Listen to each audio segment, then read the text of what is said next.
इसे खाने से 40 मर्दों के बराबर ताकत आ जाती है। बिस्मिल्लाहिर्रहमानिर्रहीम। अस्सलाम वालेकुम। डॉक्टर नवीद हेल्थ केयर में आप लोगों को खुश आमदीद। उम्मीद है आप सब लोग खैरियत से होंगे। आज का हमारा प्रोग्राम 40 मर्दों के बराबर ताकत पर है। दरअसल आज मैं जिक्र करने जा रहा हूँ एक फल का जिसका नाम है बेही, जिसको सफरजल भी कहते हैं, इंग्लिश में इसे क्वींस कहते हैं।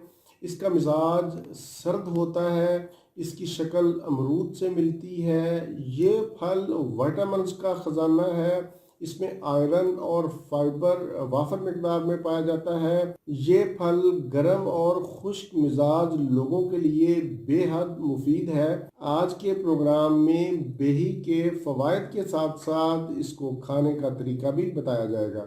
बेही विटामिन्स और मिनरल्स से भरपूर होने की वजह से ये एक कुदरती ताकत का ख़जाना है।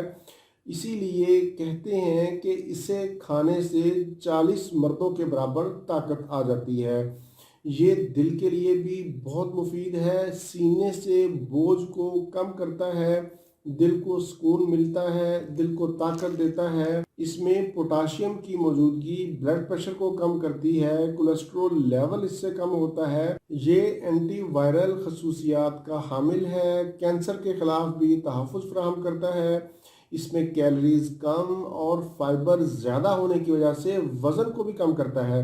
हामला ख़वातीन के लिए ये बहुत ही मुफीद है। ऐसी ख़वातीन जो हमल के दौरान इस फल को खाती हैं उनके बच्चे खूबसूरत पैदा होते हैं, कमज़ोरी भी नहीं होती। और फिर अगर किसी औरत को हमल के दौरान मतली या उल्टी की कैफियत हो तो वो भी ठीक हो जाती है।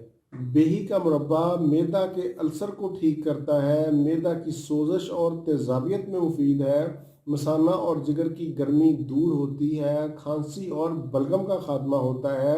बेही या सफरजल का फल एक कुदरती ग़िज़ाई टॉनिक है, इसे ज़रूर इस्तेमाल करें, इसको अपनी खुराक का हिस्सा बनाएं। इसका फल तो आसानी से हर जगह पर अवेलेबल नहीं है, लेकिन इसका मुरब्बा हर पंसार और हर्बल स्टोर पर आसानी से मिल जाता है, इसलिए मैं आपको इसका मुरब्बा ही रिकमेंड करूँगा। इसको खाने का तरीका सुन लें, बहुत ही आसान है। निहार मुँह एक अदद सफरजल या बेही का दाना खा लें और बाद में 1 गिलास पानी या दूध इस्तेमाल कर लें।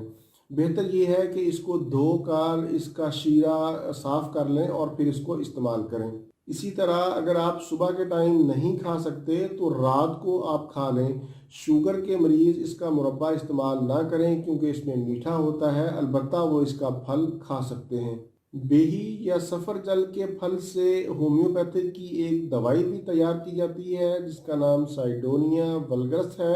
ये प्रोस्टेट ग्लैंड या फिर किसी बीमारी की वजह से उज़्व मखसूस की कमज़ोरी या कमी या फिर सूरत अंजाल में इस्तेमाल करवाया जाता है और इसके बहुत ही अच्छे रिज़ल्ट हैं। इसको मदर टिंचर यानी Q30 या फिर 200 में इस्तेमाल किया जाता है, लेकिन इसको आप डॉक्टर के मशवरा से अलामात के मुताबिक ही इस्तेमाल कर सकते हैं। ये था मेरा आज का मालूमाती प्रोग्राम से मुतल्लिक अपनी कीमती राय का इजहार करें और अगर कोई सवाल हो तो आप नीचे कमेंट्स में पूछ सकते हैं। इसी के साथ आपसे इजाज़त चाहूँगा। दोबारा किसी नई मालूमाती वीडियो के साथ आपकी खिदमत में फिर हाजिर होऊंगा। तब तक के लिए इजाज़त। अपना, अपने अहले खाना और अपने दोस्तों का बहुत ज़्यादा ख्याल रखें। अल्लाह हाफिज़, वस्सलाम।